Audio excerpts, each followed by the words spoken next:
I honestly really never dreamed that I'd be introducing Joyce Carol Oates. She did actually come to the Harry W. Schwartz bookshop where I used to work in Shorewood, I don't know, 15, 20 years ago. But when one of the great things about being virtual is you can reach for the stars. And today I think we pulled some sort of, I don't know, name a star. And so the name of the book is actually Night, Sleep, Death, the Stars. She is a National Book Award winner, PEN Malamud Award winner, multiple Pulitzer Prize nominee, as well as a professor at Princeton University. And I'm thrilled about the conversation because I have known Bill Young for years. He is a media escort from Chicago, and Gary Steingart said he was hands down the best media escort in the country. He knows everybody. He's always got interesting to say. He's a spectacular reader, and he's got some journalism background, broadcast background as well. And so when we were chatting about this opportunity, he said, I know Ms. Oates for 30 years, and I think that you should bring me on. And I said, how could I not? So with that said, 2 stars in my book, Joyce Carol Oates and Bill Young. Please give them a virtual hand. Well, thank you. And Joyce, it's wonderful to connect with you again this way. We go back for a number of books and a number of different situations, from book tours to special awards, and it's an honor to be speaking with you tonight. This book is so prescient. Night, Sleep, Death, the Stars. It's not going to be a spoiler alert because I'm going to jump forward to page 1. And what happens on page 1 is a 67-year-old white man named John Earl Mclaren, Whitey Mclaren, is driving in Hammond, New York on an expressway past a police cruiser in which 2 police officers are being very forceful with a dark-skinned man. And Whitey stops to see what's going on. He knows that there's abuse going on, and he tries to get the officers to stop, and they turn on him. Sounds familiar? This book was published on June 9th, which was the day of George Floyd's funeral. And since there's tasers involved as well, 3 days later, of course, we had Rayshard Brooks killed in Atlanta. Joyce, where did this scene come from, and how long ago? Well, it's a very good question, but of course I have been writing about racial tensions in the United States for decades. So one of my first novels, Because It Is Bitter and Because It Is My Heart, has a scene where white state troopers in New York State pull over a black man who's driving his car, and he has a white woman with him. And that was really a long time ago. I'm just guessing, but it was like several decades ago. So we haven't actually moved very far forward from the situation that we were in decades ago. Well, I should point out too that this book is actually set 10 years ago in 2010. Barack Obama is the president. It predates a lot of the things that have gone on in the last couple of years. Yeah, that was a happier time. We just didn't know it. No, we don't. And of course, I follow you on Twitter. I know what the activism is, and it would be perhaps a different book if it were written today. But I just wanted to point out that sort of prescience. This is the Mclaren family. This is another large saga of a large family in New York. Can you tell us a bit about them, the 5 siblings and the 2 parents? Well, I wanted to write a novel about a family that was really a very happy family. I mean, overall, the husband and wife are really a wonderful couple. They love each other very sincerely. and the woman who becomes a widow is a very positive, loving, generous person. So any of you in the audience who know about writing, you know it's very difficult actually to present characters who are basically good-hearted. I think one way of dealing with the phenomenon of the many good people we know in our lives is to put them in situations in which their goodness is put to some test. It's always been the case in serious literature that there's a slight imbalance. We are more drawn to villainous characters and colorful characters and flawed characters. Lucifer is much more interesting than Adam or Jesus or the other characters in Paradise Lost. And so in Shakespeare, Iago is a very interesting character. So the challenge for me was to write about someone of a kind of person whom I actually know, who is set into a world in which many distressing things happen to her, and she has to contend with them. We'll just go over briefly the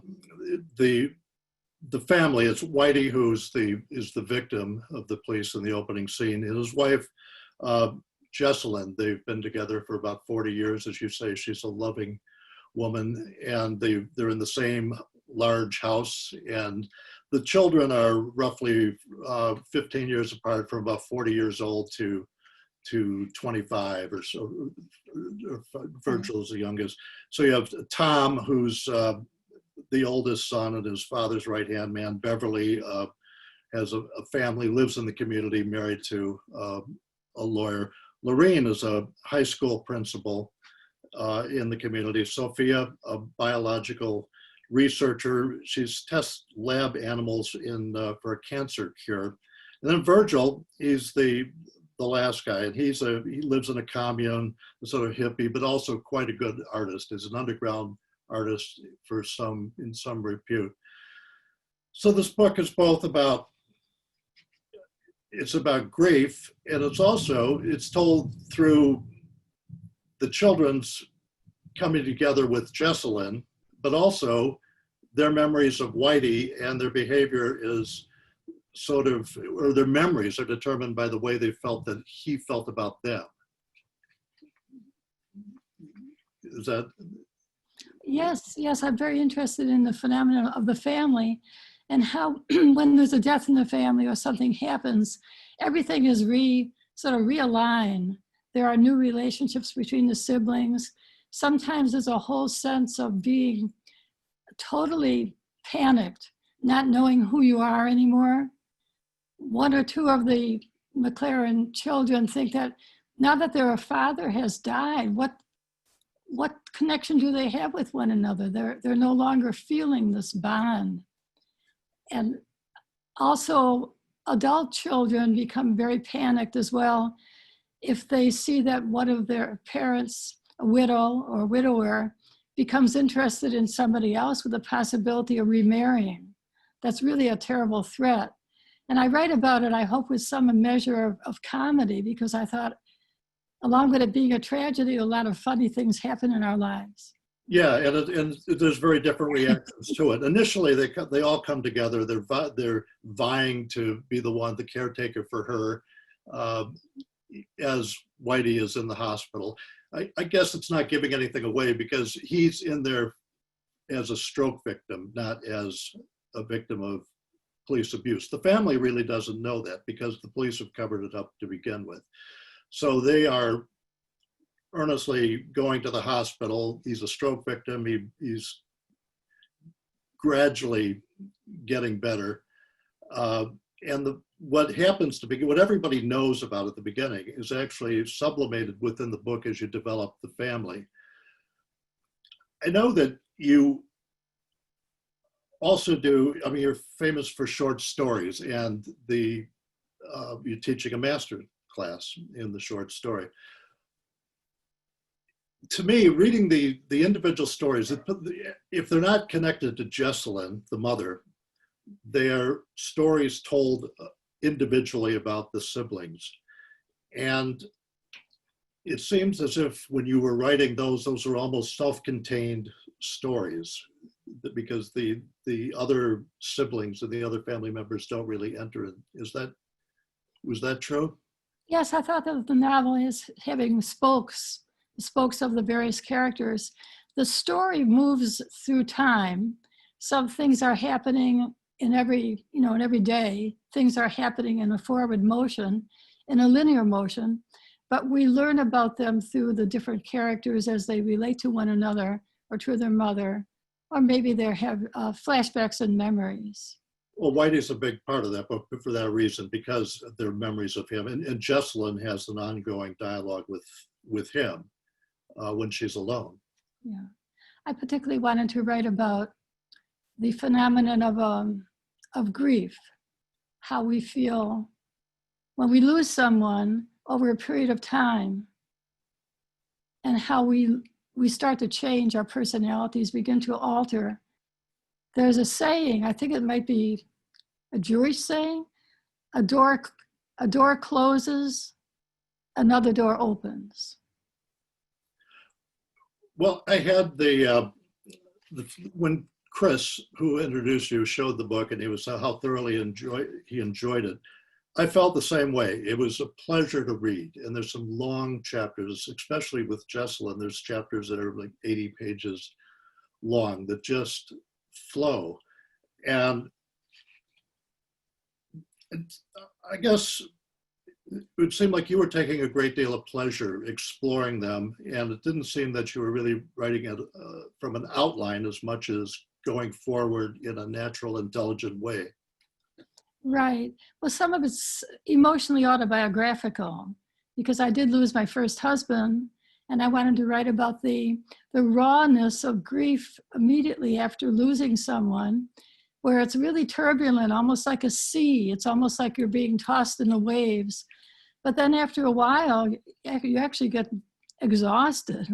And depression and grief are very exhausting. So I think after a while, a person almost wears out. But that's not really the end. It's just a transformation. And as I said, a door closes, but another door opens. We never know what that second door is until it actually opens. We cannot imagine. Most of my novels, I start out, including this one, with contingency and accident. It's just an accident that Whitey is driving along that interstate highway at the moment he is. It starts out with like, why? The first question is why in the novel? Because he saw something that upset him. Where? He's returning home, and from where he's come from downtown. And I could have continued almost the whole novel that way. How did this happen? I find in my own life, there's so many things that happen by accident, but then precipitate a whole sequence of acts. It's like ripples in a pond, or like an earthquake. Once that first sentence is in the novel, every other sentence in the novel follows literally from that one sentence. Well, it seems that in you speaking from experience as parallel to Jessalyn, but also the 5 siblings have similar circumstances in their lives. They're of a different generation, but they're very emotional. I was thinking especially like Sophia dealing with animals and having a change of heart. She's a woman who's known as the steady hand at a biological research lab, who has second thoughts about what she's doing. And so what you did with Jessalyn, you also did with the other characters. Yes, well, each one of us, I think, has internalized some expectations of us, maybe from an elder, probably a parent. Now, it doesn't matter how old you are, you still have those internal feelings. And so suddenly these adult children realize that much of what they were doing in their lives was to please their father, who was a very wonderful, generous man, but very commanding. I mean, he's the kind of man you want to please. Some of us had fathers like that, and some of us are maybe like that ourselves. But then there's this moment of existential awareness where you suddenly realize one day, well, I'm actually doing something that I don't particularly want to do, but my father was so proud of me. Sophia was very proud that her father was so proud of her. She was a research scientist involved in a possibly very important experiment, an ongoing experiment of many years. And she basked in her father's pride in her, but then after he's died, she has to realize she didn't really want to do that. She really wants to do something else. So too with Jessalyn, she was so adoring of her husband and he loved her, but she's sorting through her clothing after he dies and she sees all these high-heeled shoes and this mink coat that he got her and other things. And she realizes that she's not going to wear them anymore. She doesn't even like the mink coat. She was doing these things because they pleased her husband and because she loved him. So I think this kind of existential shaking up is something that we all feel after someone passes away. It doesn't mean that we don't love that person, but it does definitely mean that we had shaped ourselves to fit the person, the expectations of us. The last thing about that was Virgil, who always felt that his father was disapproving of him and was also shunned by the others. He was a guy that didn't come and go on any sort of schedule. He would just appear, disappear, and it was very frustrating for the siblings to deal with him. His mother loved him, and that seemed to be his only, the firmest attachment to the family. But he realizes his father loves him. He goes and he sees his father often in the hospital, and it's cathartic for Virgil. At Whitey's passing, he feels the full appreciation of his father. Well, I wanted to make it sort of funny because the father leaves an equal amount of money to all the children, which is just sensible to do. Some children have more money and some are more deserving, maybe.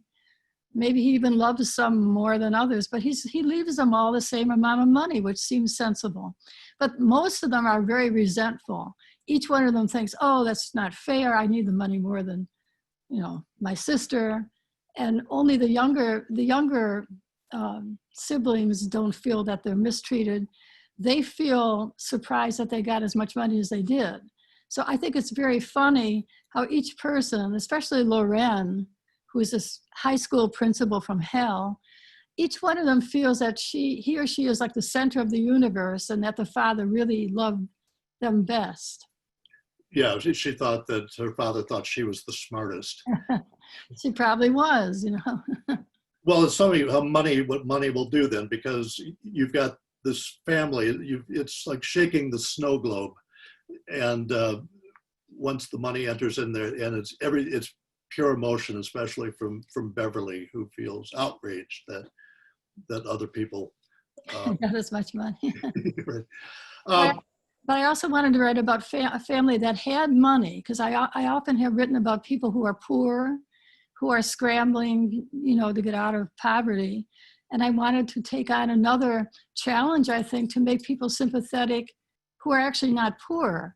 Whitey he's a millionaire. He doesn't spend the money necessarily. He's not a person who throws money around. He's fairly frugal, and he donates money to good causes. But once in a while, I just wanted to write something that's maybe a little more challenging. Tell us about the town. It's Hammond, New York. It's on the Erie Canal south of Rochester. It's where you're close to where you're from. Right. It's my default place. It's the default, the Mulaney's and a number of things there. That you just answered the question by saying it's the default place. However, Bill, it's also the house I'm living in right now. I'm basically in Jessalyn's house. The house in the novel is a historic landmark. The house I'm living in is not. But in other respects, like the architecture of the house, the setting, there's a creek down there, there's a lake over there, and I'm in a semi-rural suburban area about 4 miles outside Princeton. So though it's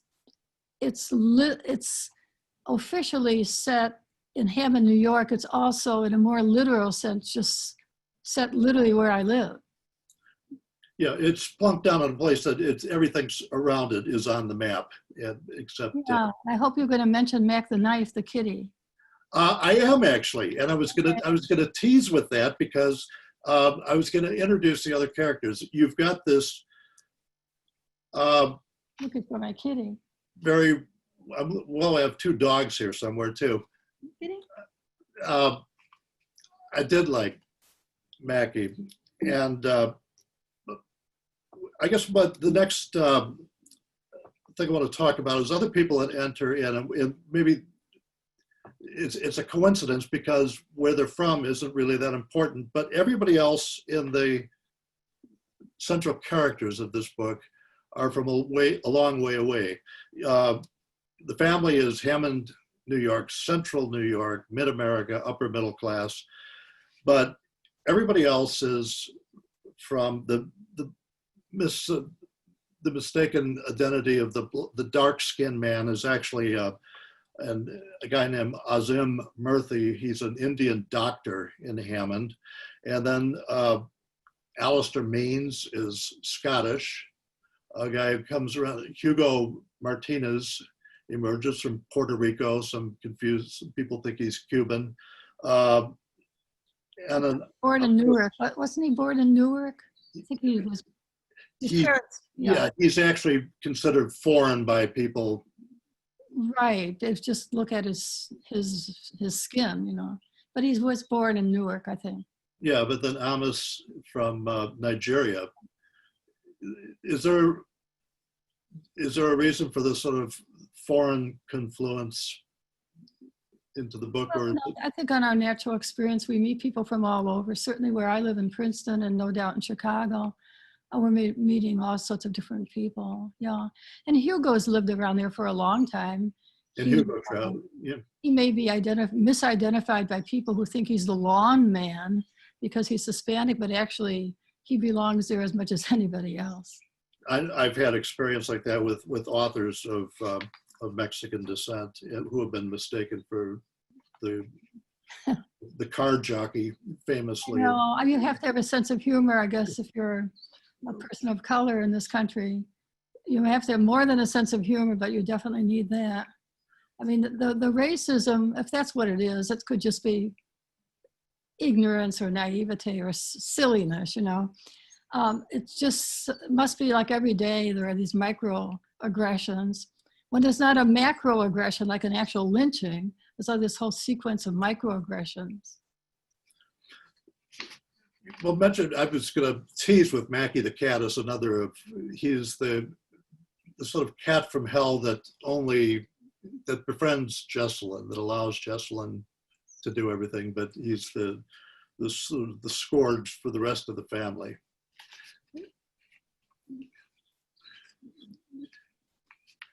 Is that, you make it becomes quite comical in his, in the survival ability. This tomcat shows up, and I live in an area where there may be feral cats and they may show up. And this tomcat sort of comes out of the woods, and Jessalyn has been really aggrieved and she's very depressed, but this animal sort of comes in the house and she's feeding him, and she gets to like him even though he's a very rough tomcat. He's not a nice tomcat. His fur is very rough. He's missing one eye. He's sort of a mean tomcat. And she takes him to the vet at one point, and the vet says, the vet really wants to put him down. And he says, right. You know, we have some very nice cats and kittens, much more suitable for you than this horrible tomcat. And Jessalyn says, yes, but this is the cat that came to my back door. Yeah, I just felt like crying.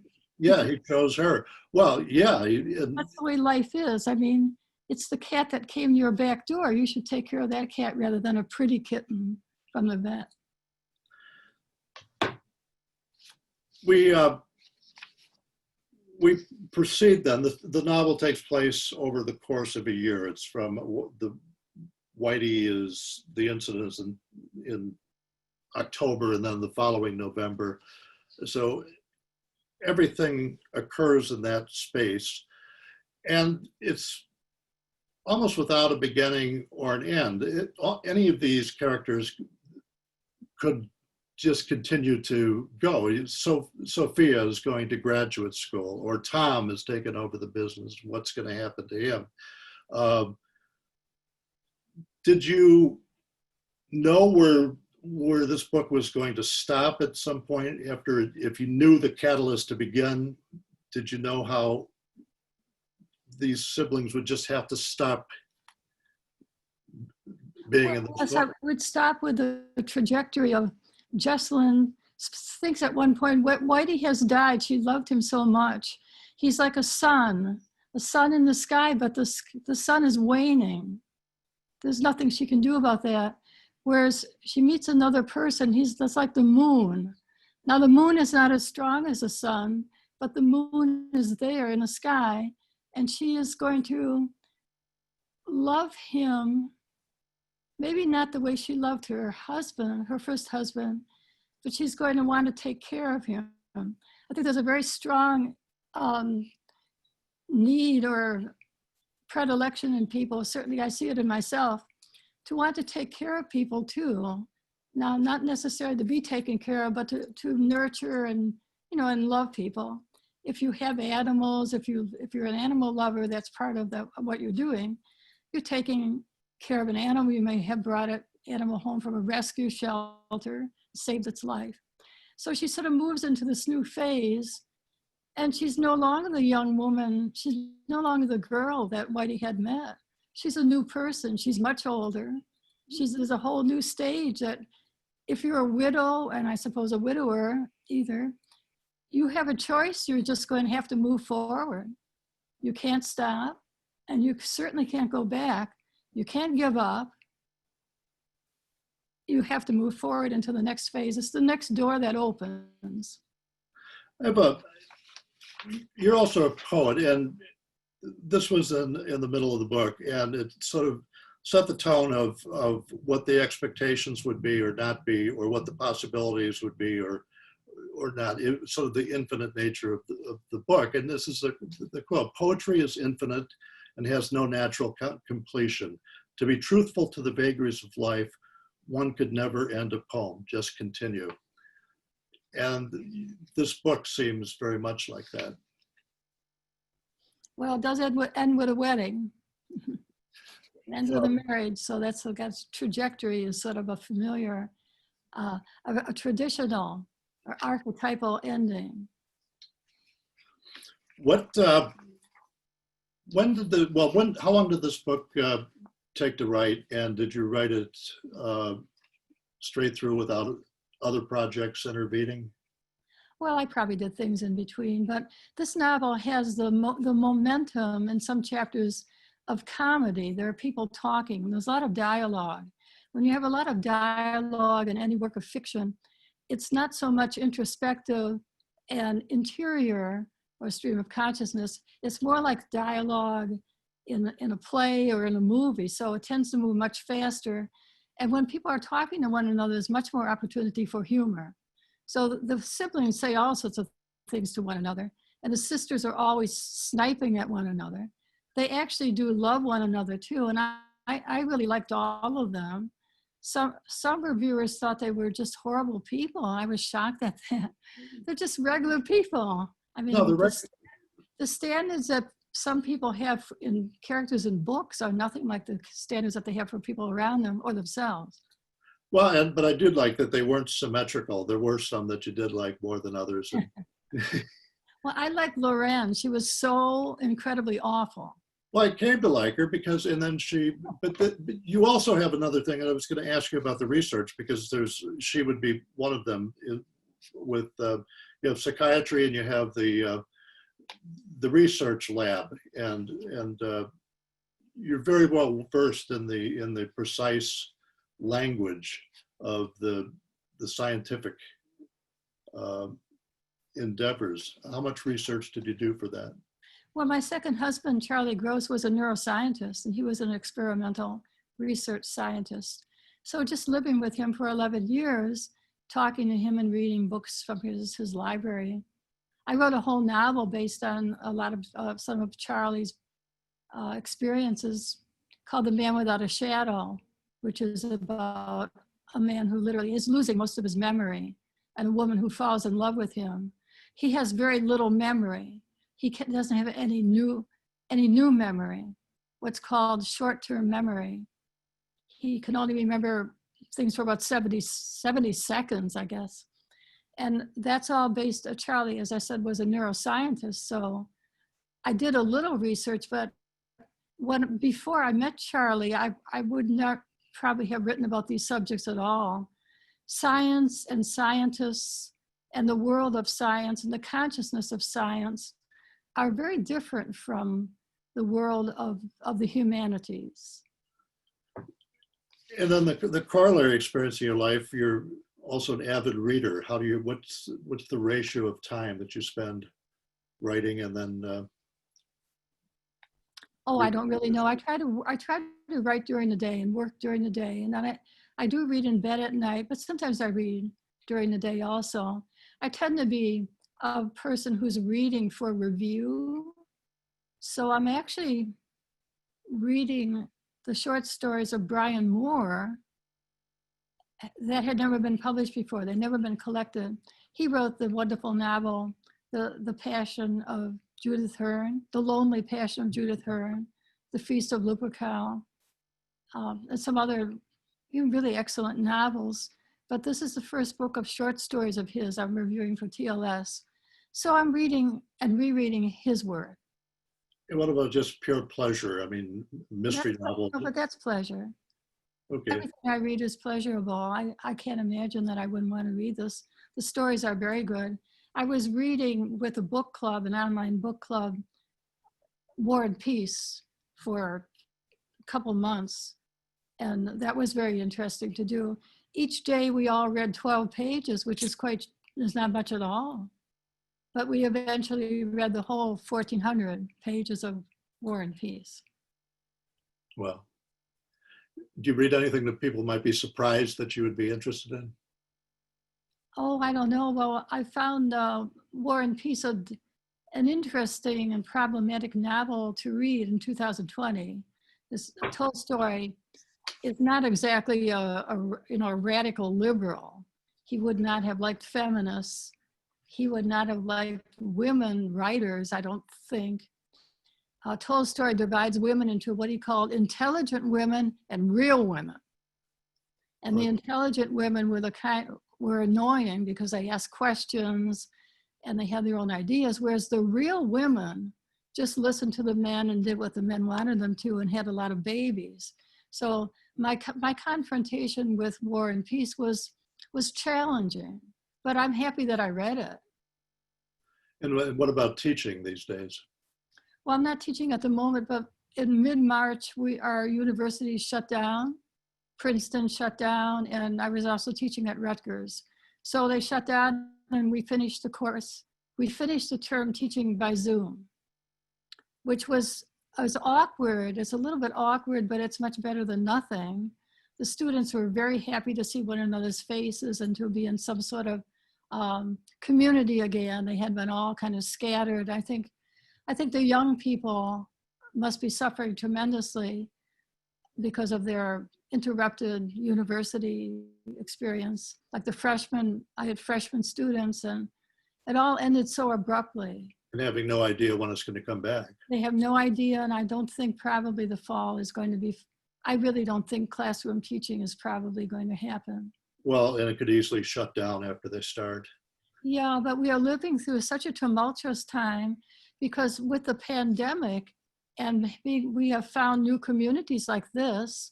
I'm doing Zoom conversations once a week with some friends whom I almost never saw, and we're much closer than we were. Now, I'm not saying it's ideal, and we all prefer the old way of living, but there are surprising liaisons and connections that you make. As I said, a door closes, another door opens. People have adapted to this quickly. I was going to ask you, about 10 years ago, I was at an event you did at the Chicago Public Library when ebooks were becoming very popular, and somebody asked you about what did you think about comparing ebooks and the printed book? And you did a wonderful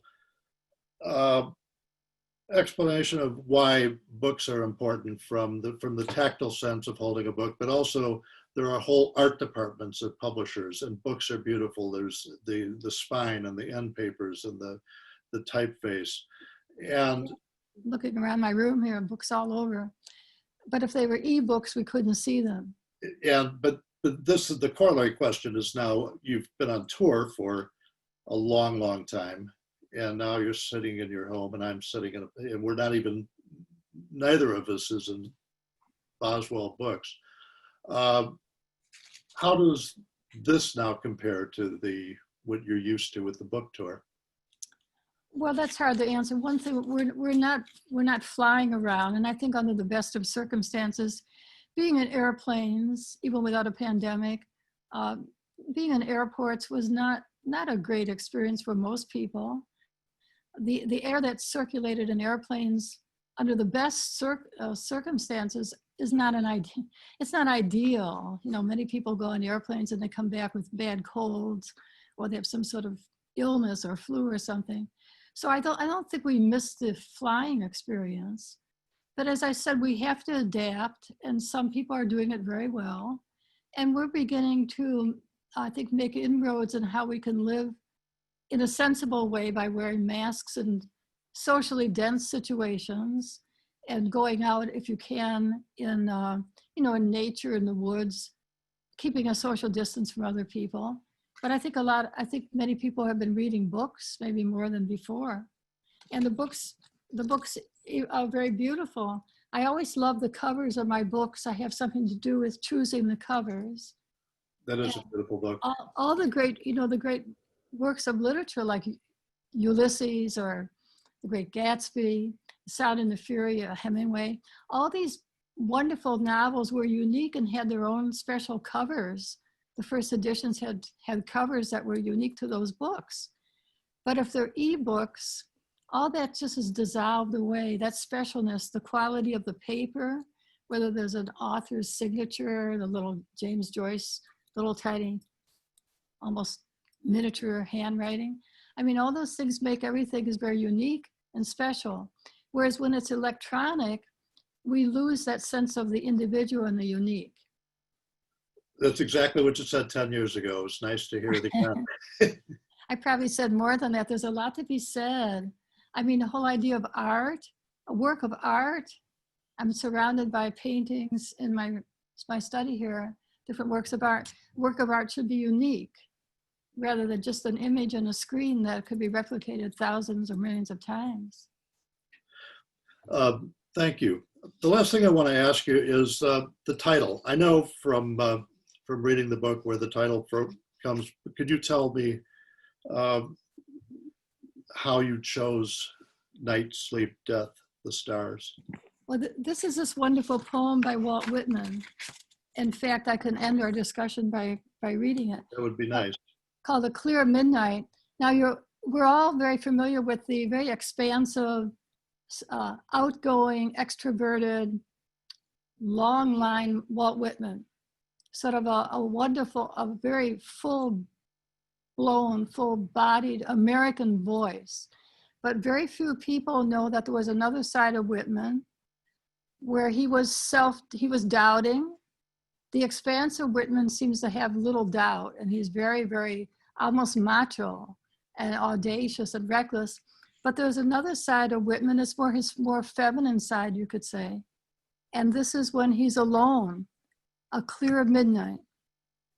This is thy hour, O soul, thy free flight into the wordless, away from books, away from art, the day erased, the lesson done.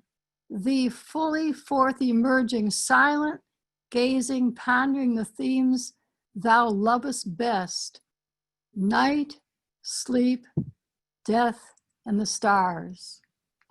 Thank you. That was beautiful. And there's a question here about the Book of American Martyrs. How did you choose the topic themes and then develop such in-depth portraits of the characters? How do you develop such in-depth portraits of characters in your novels? Do you have about 12 hours for me to talk? Well, These questions are so They're so broad. I mean, they're very About this. challenging. And she also wonders what you would suggest for a beginning writer in his 60s.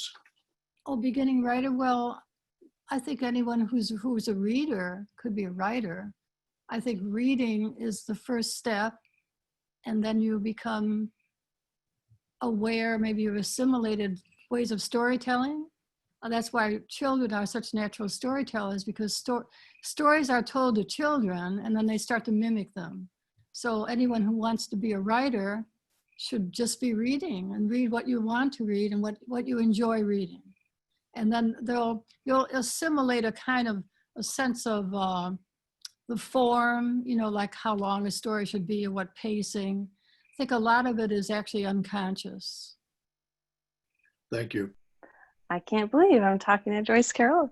I'm a high school English teacher, and I've taught a lot of your pieces over the years, tried to integrate what is accessible for my kids. And they always, the one that they're most interested in is where are you going, where have you been? They're very interested in that dynamic and Connie and how she, you know, is sort of forced to make a decision and expected to make a decision. But I'm wondering about, like you said earlier, that you're really interested in the family dynamic. I too am really interested in like filial, like responsibility, like how a kid feels responsible to one or the other parent. And I'm just wondering what, like when you're getting ready to write a novel, do you consciously choose which parent will be kind of the dominant one? Like in My Sister, My Love, you know, the mother was kind of the dominant one, and she was also questionable in character. But you know, you choose like the mother or the father, and I'm just wondering, like, how do you make that decision? Well, that's a little difficult to answer. Basically, writers create characters, and sometimes one character is a little more dominant than the other. But I think in My Sister, My Love, ultimately the father was fairly strong. And it's a matter of a sort of oscillating moods, and things change in people's relationships. You could start off in a marriage where one person is a little bit stronger than the other, but then, you know, things happen, including illnesses and aging, and the relationships can shift enormously. So just to repeat, I think writers, or at least myself as a writer, I focus on characters and try to give them as much complexity and real life attributes as possible. I would never even think of one being more dominant than the other. In the novel that we've been just discussing, most people would think that Whitey, the husband, was a dominant person in the marriage, but really within the marriage, the wife, who was quiet and supportive and loving, that wife was the one who was holding him together. And without her, he would not have been able to do, you know, his life, basically. So sometimes in a marriage, it looks as if one person is dominant, but the other may be very strong also. Hey, Joyce, it's Mark in Milwaukee, and I hope you're doing good. Thank you. You mentioned airports, so I got your thick published journal at the Milwaukee airport and read it cover to cover, and I remember you in a Detroit high-rise office talking about the snow falling. Your journal was beautiful, so thank you very much. Thank you. And continue to be strong and enjoy each and every day. Well, I think we're all trying. We're all hanging in there. Thank you for having this forum, and to everyone, and thank you, Joyce Carol Oates. I can't believe I'm talking with you either. I've read many of your books and have enjoyed them all thoroughly. Right now I'm finishing up the Book of American Martyrs, and I was wondering how you chose the topic for that book, and the characters in that are so as if they were real. So I'm just wondering, for instance, Luther Amos Dunphy and Dee Dee Dunphy and Naomi Voorhees. Right. Well, that novel was very close to my heart. I lived for quite a while in Michigan. I wanted to write about the profound division in America. And when I wrote the novel just some years ago, it was before the Trump administration. It was actually before things became so very radically and dramatically divided as they are now. But I was writing about the pro-choice and anti-abortion, pro-choice and pro-life movements, and how they were colliding, especially in the Midwest. Evangelical Christianity and kind of a traditional way of looking at the family dynamic, in contrast to more educated people, liberals, Democrats, people who believe in freedom of choice, that a woman controls her own body, in contrast to people who believe that each fetus is a soul, an immortal soul. So I wanted to look at this philosophical drama, because that the abortion issue in the United States sort of goes right to the heart of many of the tragic disparities between the two Americas, you could call them. So looking at the novel, I wanted to write sympathetically on both sides. I mean, ultimately, I'm much more sympathetic with the pro-choice movement, but I wanted to present the pro-life movement as fairly as I could. When you have a story, an idea, do you know right away, is it going to be a short story, or is it going to be a novel, or does it develop and morph? Oh, it depends on the situation. Like, is it a family? If it's a story about a family, it probably will need to be a novel. If it's a story about something that happens in one day and it happens to one or two people, that's not going to make a novel. So you do have a sense intuitively. It's like these beautiful little short piano pieces of Chopin. You can tell immediately they're going to be very delicate and very short, in contrast to a symphony, which needs a lot of expansion and repetition.